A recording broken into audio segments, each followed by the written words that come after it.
most sharp bettors are not going to bet an opener that has like a $200 limit. But for an average casual bettor, they're not betting $200. So they should be attacking as early as possible. Now, some might say, and it's a valid point, if you bet an NFL future 5-6 months out, you're tying up your money for 5-6 months, even longer. And that's true. So you got to take that into account. And unders rather than overs, right, Rob? Unders rather than overs. But like you could have news that hurts you, like the Terrion Arnold. Like say you have Lions futures, and then all of a sudden Terrion Arnold kidnaps a guy who's like you're kind of fucked. There's nothing you can do about that. But the only thing I would argue is that sometimes they can work in your favor as well. At Mayo Experience.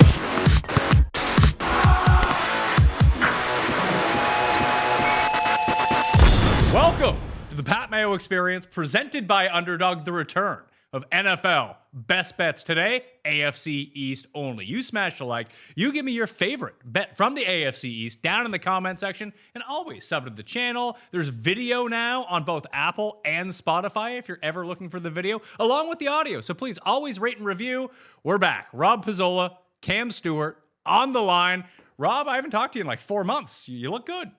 Yeah, thank you. I've been either golfing or betting on the World Cup and doing absolutely nothing else in between. But it's been a decent summer so far, and I'm excited now for like football coming around the corner. This the time of year where I'm digging in a little bit more and starting to get the feels, like the itch for football to come back. Cam, you're looking great as well.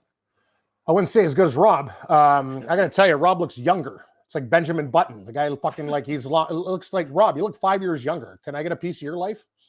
We live what? I don't know, half an hour from each other. You're welcome over it's like the home Italian cooking that I was at my mother's yesterday.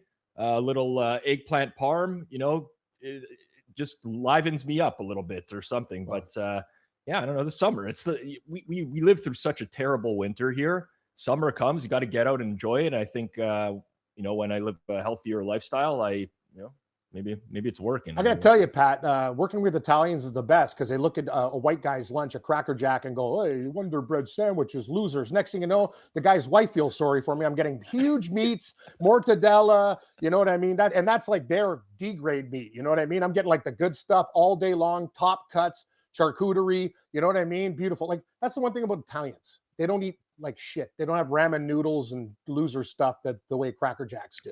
They eat well.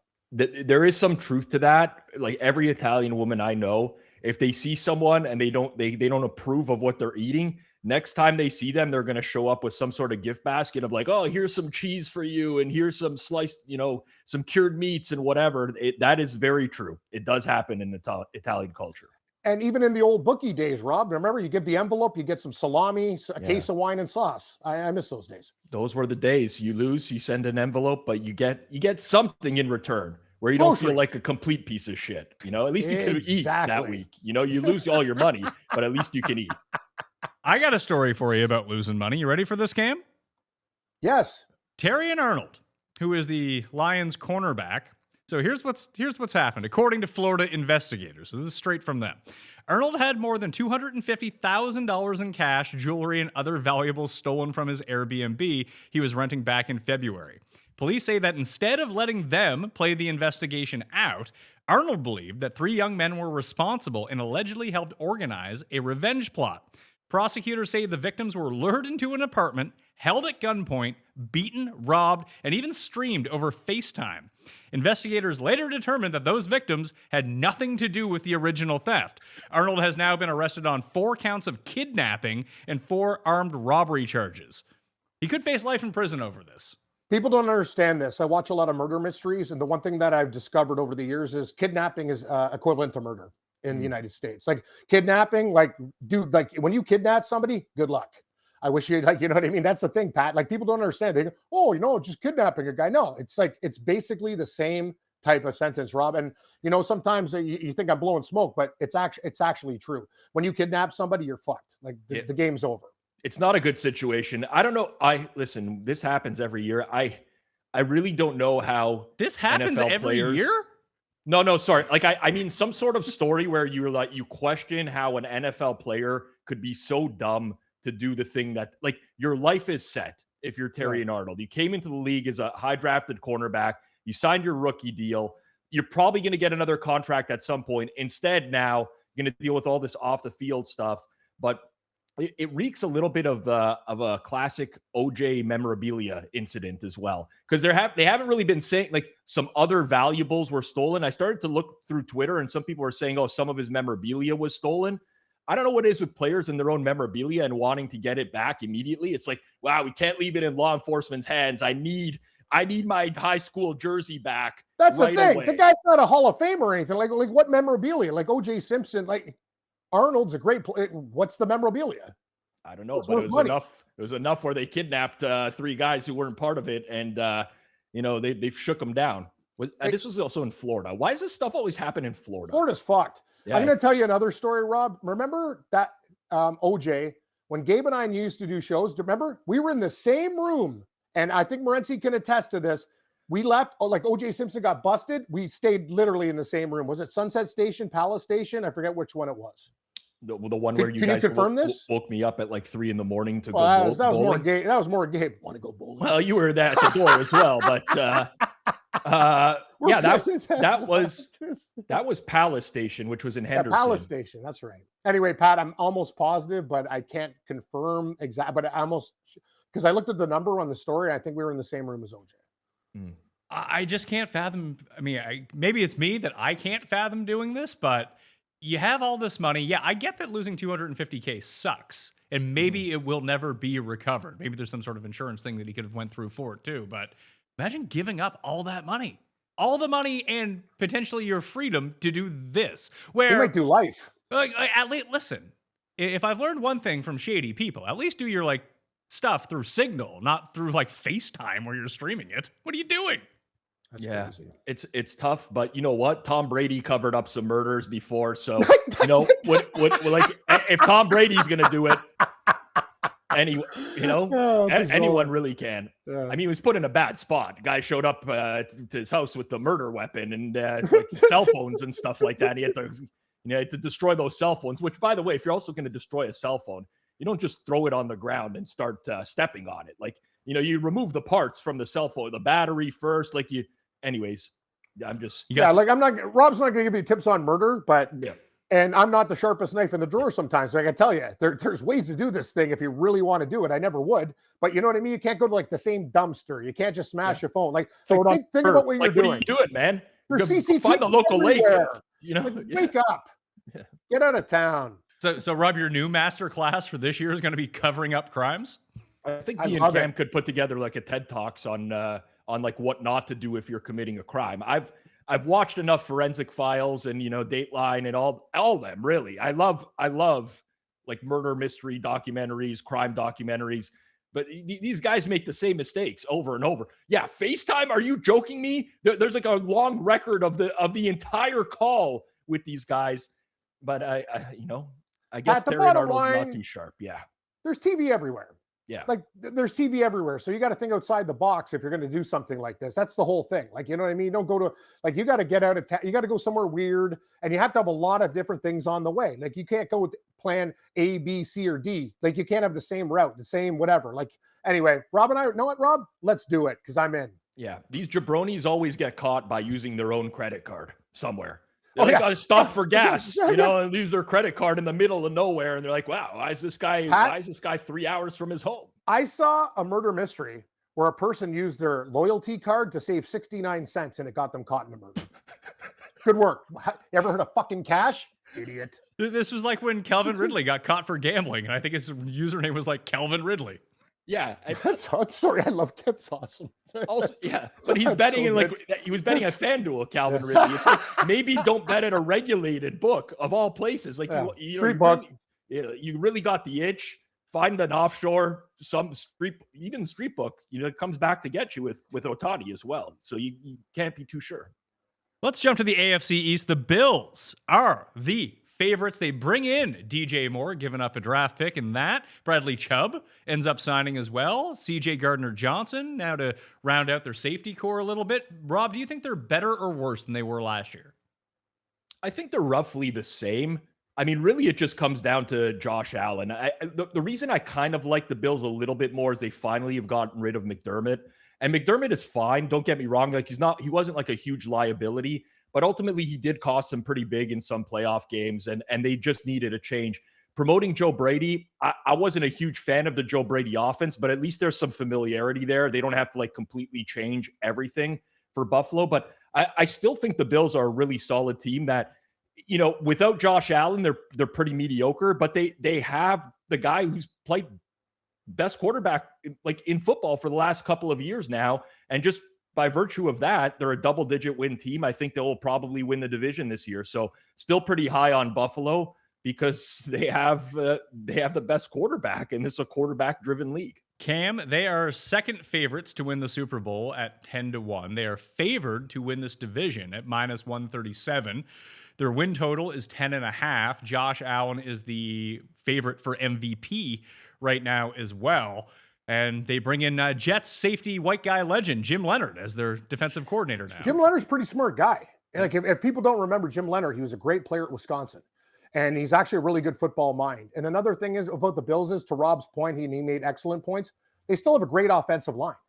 That's the whole thing, right? I would like to see actually the Bills do a lot more, you know, save Josh Allen a little bit. That's the whole thing, is they always put the game on his shoulders. You guys have a good running game. You have a lot of other things. You have very good tight ends. So it doesn't have to be all Josh Allen. Like, don't force him to have to throw 4 touchdowns to win the game.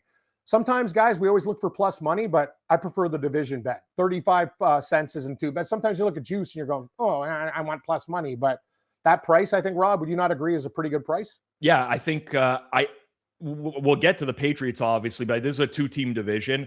I do like Buffalo. I think a lot is being made of their schedule where, you know, it's top 10 hardest schedule by opponent win percentage last year. But when you look at the opponents this year, I think a lot of the ones that were great teams last year, they ran lucky, like Chicago, Denver, Houston. Like, there was a lot of teams that outperformed their metrics last year that are on Buffalo's schedule. So they have what I would say is a lot of regression candidates on their schedule this year. On top of that, they had 7 games where they had 2+ turnovers last year. They went 2-5 in those games. To Cam's point, if you get a little bit more, mix in a little bit more running, short passes now with DJ Moore off the line of scrimmage, you got a lot of fast, versatile receivers. You don't turn the ball over as much. I think Buffalo's probably somewhere in an 11-12 win range as a team. And I think they're going to win the division. I like them at the current market. And guys, think about all the turnovers they had, like inside the 5-yard line. Yeah. How many times did the Bills fumble, like right when they're going in for a touchdown and stuff? So you guys talk about, you know, percentages and you break down the numbers. I think they had a lot of bad luck as well. So no, I think it's a very good pick. Is this move, obviously they did it after, but before the Knicks won the NBA championship, is this like moving Tibbs out, bringing in Mike Brown? Maybe Joe Brady is just a different voice, Rob, can get them over the hump? Yeah, see, like, I think from the outside, I'm just a better and a fan who watches the league. To me, I don't like the Joe Brady offense as much for Josh Allen. There's too many times where I'd be watching the Bills. I'm like, why are you doing this? But they speak very highly of him within the organization. He seems to be really well liked. He now moves to head coach.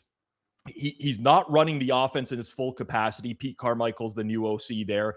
You know, sometimes you get new OC, new DC, full coaching change, and you don't know what can happen. There's a wide range of outcomes. We've seen it happen with the Eagles in the past, who were switching coordinators, the Lions last year, and stuff like that. But ultimately, you got to trust that the people who are in the org feel really good about this guy enough to promote him to head coach.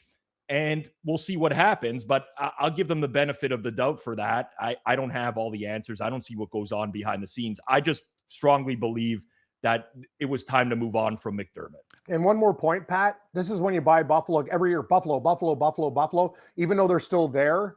I think the window's a little bit shorter now, and these guys can't screw around. It's business. That's the whole thing. And I think a lot of people are like, oh, Buffalo will find a way to lose. They always lose heartbreaking games against Denver in the playoffs and stuff. I think this is good. Like, Buffalo's one of those teams I think we buy in on. Everyone finds a way to lose until they don't anymore. Yeah. You're a loser till you're not. But you look at the Carolina Hurricanes in the NHL this year, they were losers for all those years. The Washington Capitals, when they finally won the cup with Ovechkin, even the Knicks this year. not maybe like a perpetual team that kept going to the playoffs and making runs and losing. But, there's some real, if Sean McDermott chooses to not do the dumbest kickoff in history against the Chiefs, they probably win the Super Bowl that year instead of Kansas City. Instead, they don't. So there was a lot of bad luck involved. They still have holes, Buffalo, but they have good enough quarterback play and a great offense, enough to overcome that. Terrion Arnold, probably not going to play week 2, I'm guessing, against the Bills now. So even easier schedule than we thought. Week 2, week 652. Well, wait a minute. The guy might be in jail, but he would only get a 1-game suspension in the NFL. So he might be eligible to play. You beat your wife in the NFL, you get 2-game suspension. They'll let anybody play. It's just a matter of whether or not he's going to be. Didn't Fowler shit in his girlfriend's closet? There was, I don't know about that one, but sorry, allegedly, because I get in trouble every time I come on shows now. Allegedly. It's like I don't need to be sued. Like I'm selling my home. Well, it's that's a very alpha move. Dumping in the closet. That's a weird Angry one. Marking the territory.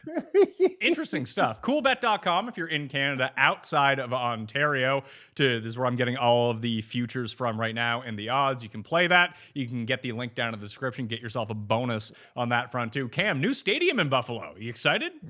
I am excited, but here's the one thing about going to Buffalo. I've always loved it as a value city. It's also one of the only cities where they treat gingers well. Like most people are like, oh, redheads are losers. And other than that, like Brian Blessing even told me, I'm like, why are there so many redheads here? Is this the only place they breed? I don't know what happened. But other than redheads and Polish people, they have Dingus Day, which is like just a piss tank for Polacks. The stadium's going to be good, but I just really hope they don't fleece the fans of Buffalo like the way MLSE does with everything else. But let's just call it for what it is. It's going to be expensive. The Travelers Championship. Now is the time. This is the place. Every star, every round, every shot that makes your heart race as legends walk the fairways. Keegan Bradley, Scotty Scheffler, Tommy Fleetwood, Justin Rose, Cameron Young, Xander Schauffele, Colin Morikawa, and other PGA Tour greats, all battling to be called champion. See the world's best for all 4 days. No cut! You'll feel the pressure before the shot, the roar when it drops. You'll stand close enough to see it all, the intensity, the focus, the moment when everything comes down to mere inches, and where everything makes you feel part of the moment. It's golf at its best, up close, open to all, and only here. The excitement starts June 24th and runs through June 28th at TPC River Highlands in Cromwell, Connecticut. For tickets and information, visit travelerschampionship.com. Now is the time. This is the place. You know what's annoying? Thinking you got your finances lined up, then some random thing pops up and throws everything off.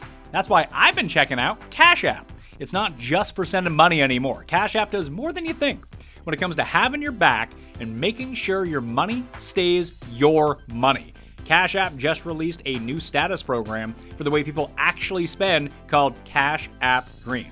Now, when you spend at least $500 a month with a Cash App card, you earn green status, which unlocks benefits like up to $200 of free overdraft coverage. If you overdraft unexpectedly, there are no hidden fees. You also unlock higher borrowing limits and custom personalized cashback offers every Friday at places you love to shop. Turn everyday spending into status with Cash App Green. Download Cash App today or visit cash.app to learn more about this and other financial benefits. New Cash App customers can earn $10 if they use code CASHAPP10 in their profile at sign up and send $5 to a friend within 14 days. Terms apply. Cash App is a financial services platform, not a bank. Banking services provided by Cash App's bank partners. Prepaid debit cards issued by Sutton Bank. Member FDIC. Cash App Visa debit flex cards issued by Sutton Bank. Member FDIC and the Bancorp Bank N.A. Pursuant to a license from Visa USA Inc. See terms and conditions for the Sutton prepaid card, Sutton debit flex card, and Bancorp debit flex card. Cash App Green features savings, direct deposit, roundups, overdraft coverage, and discounts provided by Cash App, a Block Inc. brand. Visit cash.app/legal/podcast for full disclosures. The Patriots win total is 9.5 coming in to the season following their Super Bowl loss. Drake May is third in MVP odds. So, Rob, as you mentioned, this is going to be a two-team division. Their odds to win the Super Bowl are 5th or 6th. They're right around 15 or 16 to 1 right now. I think everyone has them and maybe even the Bears circled as the ultimate regression teams. And the Patriots certainly benefited from a very easy schedule a year ago. And then they even got some breaks in the playoffs with guys getting injured and the opponents that they drew. It's hard to get a sense really how good they are because they could be great. I mean, they just got A.J. Brown. That sounds like a huge upgrade. Even getting Romeo Doubs is still, even if they had just got Romeo Doubs, it would have been an upgrade over what they had last year because Stefan Diggs could only play like 60% of the snaps the entire time. So now they have two legitimate receivers. We'll see if that kind of shrinks down their wide receiver rotation a little bit, but another year of Drake May, maybe building up on the offensive line. Outside of the Vrabel stuff over the offseason, which I don't think is going to impact them at all come the actual season, they seem to be set up pretty well, but I have no idea if they're actually good or not. I'm with you. So obviously the Patriots are, like you mentioned, Pat, a regression candidate. They played the easiest schedule in history basically last year. Even through the playoffs, they get a backup quarterback in the conference finals against Denver before they get, shellacked by the Seahawks in the Super Bowl. Simeon and Denver almost won that game, Rob. Oh, yeah, for sure. Or not Simeon. Stidham. Sorry. Simeon played so Simeon long was for there for yeah. Denver, My for brain. a while. Yeah, exactly. And he was equally as he was probably worse. But the thing with New England is like the market is accounting for that already. Their win total is down to 9.5. No one's giving them any respect or love going into this year. And to your point, Pat, if you were to, they still have some issues on the O-line. Who knows what Will Campbell, is going to be at left tackle. They brought in Elijah Vera Tucker, pretty solid interior offensive lineman. They have a good interior, but adding A.J. Brown and Romeo Doubs, now Kayshon Boutte becomes your 3. Mac Hollins becomes your 4. Demario Douglas, Kyle Williams become guys that are just like rotational pieces that come in. The defense is still decent enough. I don't think it's going to be like this huge fall off for New England. I just think that they overachieved last year. They're not as good as we thought they were, but they're still a pretty good football team overall when you look at them, especially if Drake May doesn't just come falling, back down to earth, and I don't think he will. So I still think the Patriots are solid, but anyone looking to fade them, the time to do that was like when the numbers first opened in this market. Now everybody is fading them. The under money just keeps pouring in, and at some point you got to be like, well, maybe we've gone a little bit too far here with New England. Cam, do you believe in the stench of the Super Bowl loser? The thing is, I think that everything that Rob said is true, and I think it's all about May. But teams are going to look what the Seahawks did to those guys in the Super Bowl, and they're going to come up with some concepts. May still, he's a great player, but I also see, I don't know what it is. It's just one of those guys. It's like, I think teams can start to figure him out a little bit. I think the books have a great number. Like, in my opinion, 9 or 10. Like, it's like, you know what I mean? It's going to be right around that number. So these guys aren't fools. But Rob, you talk about that receiving core, that's stellar.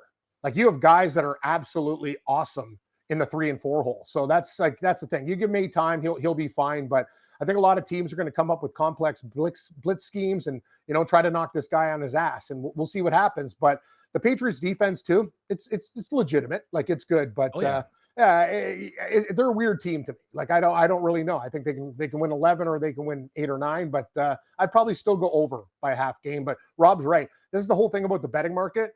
You got to get there early. Like, you don't want to get there late because a lot of those guys, like, people smash these games, and if you don't get the best of the number, well, you could be in trouble. When do you find the best time to bet on this sort of stuff is, Rob? Like the day it is dropped?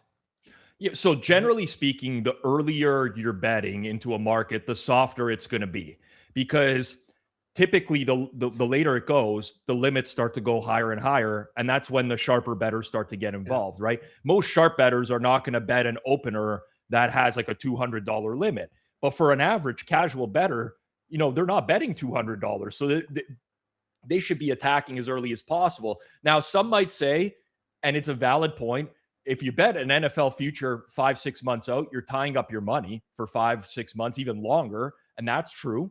So you got to take that into account. And unders rather than overs, right, Rob? Unders rather than overs. But like, you could have news that hurts you, like the Terrion Arnold. Like, say you have Lions futures, and then all of a sudden Terrion Arnold kidnaps a guy who's like, you're kind of fucked. There's nothing you can do about that. But the only thing I would argue is that sometimes they can work in your favor as well. let's say you bet Vikings futures, and now all of a sudden Terrion Arnold does something stupid, and now your Vikings to win the division is a little bit more live. So the earlier, the better is the general rule of thumb. I know you won't have the perfect information, but at least you're not dealing with the sharpest of the sharp, because the closer you get to the actual event starting, the sharper the people that are betting on the event. Looking through the schedule so far this year, Rob, is there a Patriots-esque team that's just kind of sitting there with like, oh, their schedule doesn't seem so hard? There's lots of teams with easy schedules. The difference is, here's what I would argue. The Patriots thing, it was an easy schedule, but they also got the leap from Drake May. Like Drake May in a second year went into the MVP conversation, and some would argue should have won the MVP. And there's not many quarterbacks around the league that are going to just be able to ascend to that level immediately. So playing an easy schedule is one thing, but you need that ascension on top of it. I look at teams that are playing in the NFC South, who were all bad last year, basically. But I'm not saying I believe this, but I think there's going to be a lot of hype around the Saints this year because of Tyler Shuck and the way he ended last season. And they're going to play 3 games in division, 6 games, against the Falcons, Panthers, and Bucks, all of whom could be 500 or worse teams as well. So that to me would be the team that I think a lot of people might see, mirroring the Patriots, where it's like, okay, they got the quarterback. He finally looked good at the end of last year. Now this year, he makes that leap forwards. I see that the Bengals as well have a pretty easy schedule just based on where they ended up finishing. So if they can just return their guys healthy, big ask for the Bengals that all of a sudden they could just start lighting it up again. Yeah, big ask for their defense to get off the field in any capacity as well. They lose Trey Hendrickson. They replace him with Lawrence at nose tackle there as well in the trade with the Giants. Jonathan Allen there too as well. They rebuilt the defensive line. Since he's a very boomer bust team, right? I think we can all agree on that. Since he could win the Super Bowl this year, they could also miss the playoffs, and none of us would be surprised. Cam, I had a man on this show, and I asked him what the Jets were going to go. And he didn't want to say 14-3, but it was close. Thin Cust? Yeah, anyway, this guy. So, I love Cust. So here's what the Jets did. Pretty decent moves by the Jets. I will give the Jets some credit here. Geno brought in from the Raiders, Minka Fitzpatrick from the Dolphins, and Trevonde Sweat in from the Titans. They get Tim Patrick in the back end of that wide receiver room, which now features A.D. Mitchell, a healthy Garrett Wilson. Justin Fields is gone. Jermaine Johnson is gone. They traded some draft picks. They bring in Kenyon Sadiq. Well, how do you feel about Kenyon Sadiq, Cam? I really don't have an opinion. Yeah, he had a really good goal line celebration, Cuss told me, Rob. Well, you know what? That's what matters in the modern day NFL. Is how if you want to make money after your pro career, you got to appease the fans, and you're seeing some other tight end around the league who is, just milking all the final years of his career. But Omar Cooper as well, Pat. They drafted Omar Cooper, which like another good young receiver. They had a great offseason, the Jets. Be like Barry Sanders, Pat. Pretend like you've been there. That's tough for the Jets because they've never been there. Frank Reich is That's true. Yeah, you're right. If you're going to be hot dogging, like I can understand guys on the Jets doing it, but okay. So we haven't gone over Miami yet. Jets win total discrepancy. It's 5.5 for the Jets, 4.5 for the Dolphins. Oh, shit. I will make the case. The Jets will beat Miami this year. Okay. I will make the case for Jets over. Okay. I just want to throw out one thing to you guys. I know you saw this guy for years, Cam, in Seattle. What if Geno's not washed? He was just on the crappy Raiders last year. Okay, so Geno is not a good quarterback, but the Raiders' offensive line was so bad. Deplorable. Like Ashton Genty could not get any rushing yards either. They could not block. Their left tackle, Colton Miller, got hurt last year, and they sucked. And I'm not saying the Jets have like this surefire offensive line because they don't either, but Geno behind a not terrible offensive line that has young, decent tackles in Fashanu and Membu, he can be fine. He can be okay. I'm not saying the Jets are going to make the playoffs or win the Super Bowl, but they have a really low win total. They had one of the best off seasons on paper with who they brought in. The biggest issue with the Jets is the coaching staff, I would say. Like Aaron Glenn is not it. He's going to call defensive plays this year. Frank Reich is now the OC there for them as well, which, you know what, that could work out. But on paper, this is better than a 5.5 win team, in my opinion, if they get even marginal quarterback play. The thing about, even with Geno when he was with Seattle, remember, Seattle didn't have the best line either. They went and drafted Gray Sable in the first round. They got got other guys healthy. But Pat, think about Geno Smith. He's just kind of like me. He's erratic. You know what I mean? It's like some days you're going to have amazing days. Other days you're going to have complete shit days. There's nothing kind of in the middle. But I think now if you give this guy any type of protection, he can move. And you know what? He can still move his feet. And I think he has a lot to prove. After he played for the Raiders, it's like, you know what? I'm going to come back here and I'm going to do some damage. So, yeah, I think they win over 5.5 games for sure. I think that total's too low. I think they do, too. Just even the natural regression of a team having 0 turnovers or 0 interceptions. 0 interceptions. You can't. Yeah, how's that happen? It's like, that is a massive positive regression candidate. You're absolutely right, Pat. You look at their scheduling spots. They're home against the Browns, the Dolphins, the Raiders. Even they have a road game at the Cardinals where they might be favored in the game. I mean, like, there's a very clear path to 5.5. Even if they get 10 interceptions over the course of an entire season, which is, you know, just over a half an interception a game, that's worth more than a win in the NFL. That's worth a couple wins. They got 0 interceptions for a full season. It's seemingly impossible. Do they have a stat for in NFL analytics, Rob, remember VORP from baseball, the value over replacement player? Yeah, I don't know that necessarily.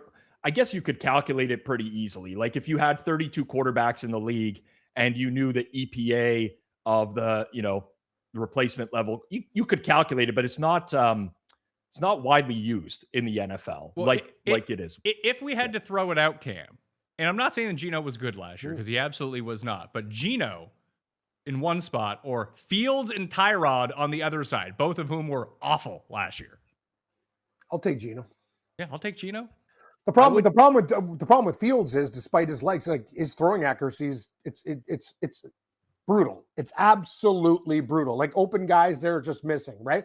Tyrod Taylor, he'll grind, but he's not a very good quarterback. At least Geno Smith, sometimes he can throw a nice deep ball. He can do a couple things that are good. So that the way I look at it is that's the thing. And now if you have the weapons and guys that can separate, and they do have a few good receivers on their team.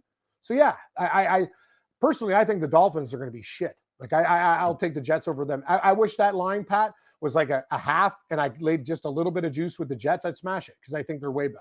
Yeah, Geno, Tyrod, and Fields. They all have the same floor, but Geno has a higher ceiling than those guys. Like Justin Fields, his ceiling is he puts together like one good game, and that's it. I mean, it just doesn't. It's never more than that. So yeah, Geno's got a way higher ceiling. That would be a fun list to put together. The quarterbacks who dined out on 2 or 3 good games and everyone believes it's still happening. Hey, Seattle signed your guy, Charlie Fry, there, Cam, to a giant deal. Fortunately, Pete Carroll was smart enough to start Russell Wilson instead.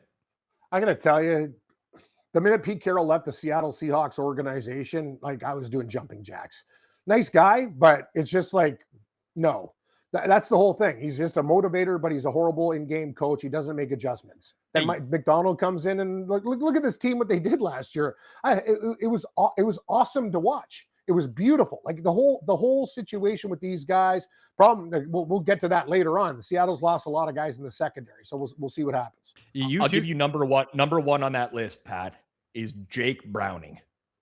Good call. Pizzola was actually thinking about Browning on Cincinnati. Remember when Browning took over for Burrow, and then everyone's like, "Wow, Joe Burrow, guilty. He's not anything." Jake I'm Browning. Guilty. My backup quarterback team, like totally fucking guilty. Like, you guys can tell me, oh, Browning, wasn't too bad at Washington. Yeah, wrong, Cam. Like Browning had a couple good games, then he sucked shit. So, I got sucked in by Browning too. I started betting the Bengals because they had that. It was, what was it, last year? He had the comeback against Jacksonville.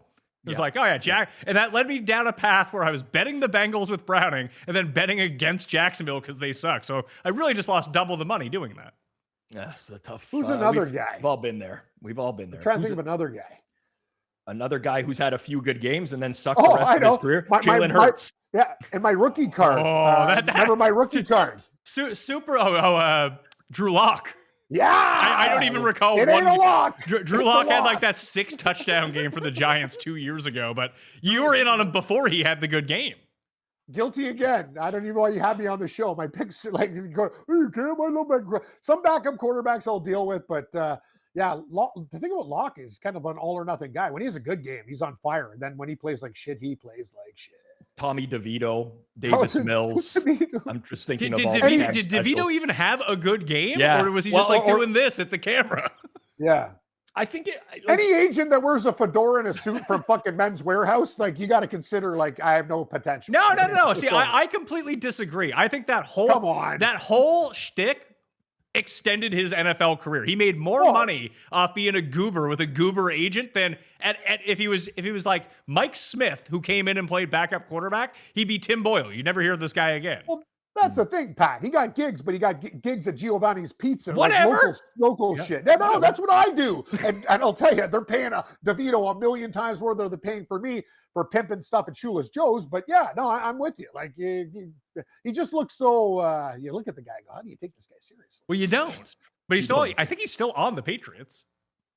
DeVito? Yeah, he was their third stringer last year. Yeah, no, he is actually literally the backup this year. If Drake May gets hurt, Tommy DeVito will... dude, if Drake May gets hurt, that season's fucked. Well, I subscribe to this theory too. I always found it weird because Trubisky was like kind of competent for the Bills, that maybe they could have patched something together. But if you lose Josh Allen, you're just not winning anything. If Drake May goes down, you're just not winning anything. Like, why do you need to pay a good backup?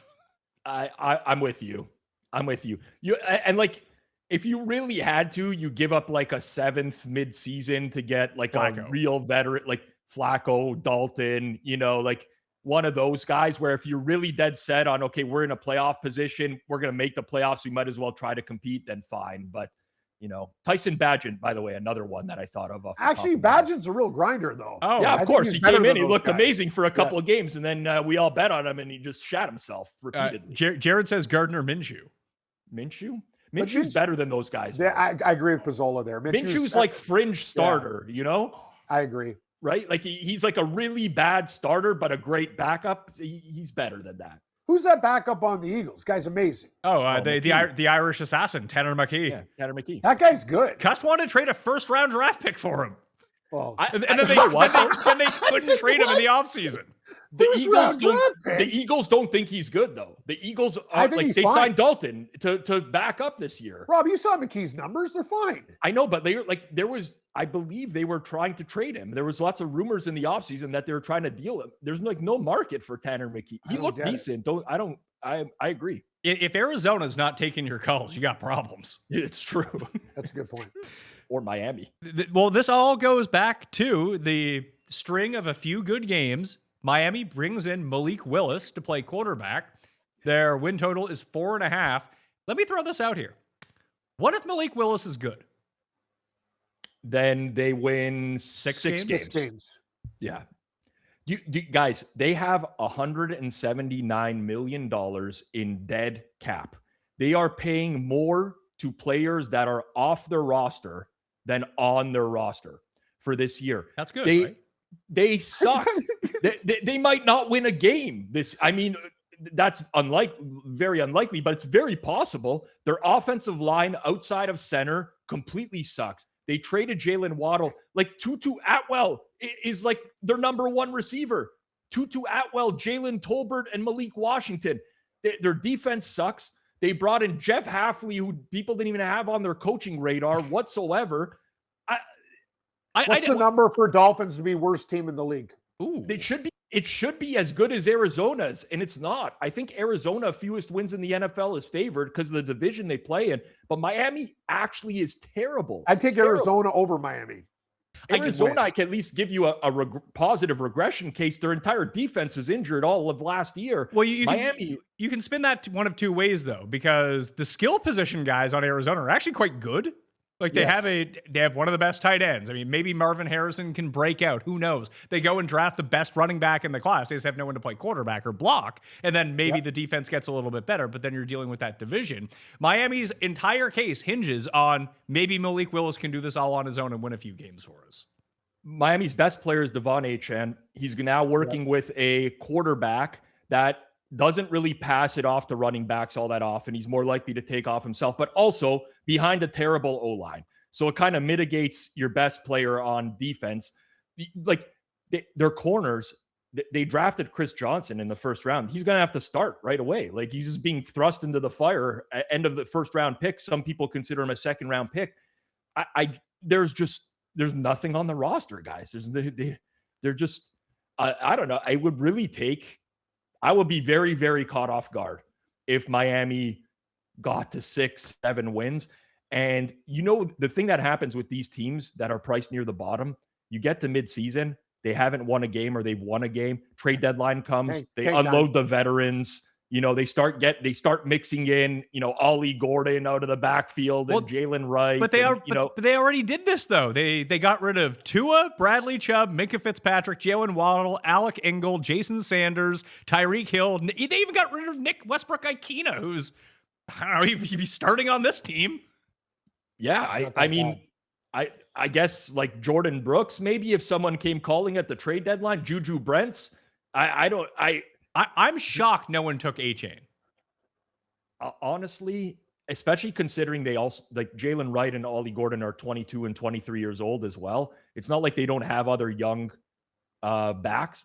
I just imagine Seattle kept Brooks. He was a first round draft pick of the Seattle Seahawks. Oh yeah. Yeah, like really, Jordan Brooks. It was like he was Texas Tech, right? Texas Tech, correct. Good call. Yeah, you got it, Rob. Nice one. Cam, I got some numbers here for you. The Cardinals are the favorites to have the fewest wins at plus 230. The Dolphins at plus 375. The Browns at 4-1. Then you got the Raiders and Jets at 9-1. Then there's a huge gap, and you get into 18-1, 20-1 with like the Titans, Giants, Panthers, Falcons, those teams. Dolphins. That's the pick. Yeah. I think Miami is going to be really bad. Really bad. All right. Well, that's the AFC East. People want to tune in next Thursday. They can get the NFC West because we're going to be doing some divisions. We'll have me, Rob, and Cam. We'll have me, Cust, and Jeff breaking all this stuff down, going over the best bets for each of the division, getting you caught up on what happened during the offseason because it's almost full-time football. You need to be back, so sub to Mayo Media Network right now, okay? I'm Pat Mayo. Thanks for watching. We'll see you next time. Mayo Experience! Experience!